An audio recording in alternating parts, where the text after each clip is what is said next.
Want to improve your gaming visuals and performance in your Samsung phone? This is important because better graphics can make your games smoother and more enjoyable. In this video, I'll show you how to change your phone's graphics driver. Let's get started. First, open up the settings, then scroll down to the bottom. Find the developer option. If you don't see the developer option there, then tap on About Phone. Next, tap on Software Information. Then tap on Build Number for 7 times. And go back to the Settings page. You'll find the developer options. Then tap on it. Scroll down again. Here you'll find the graphics driver option. Tap on it.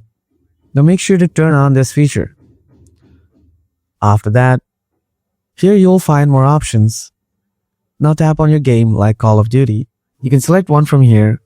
That's it, gamers. Now you know how to update your game graphics drivers on your Samsung device. I hope this helps you play even better. If you found this useful, don't forget to like, share, and subscribe for more simple tech tips. Catch you in the next video. Have fun gaming.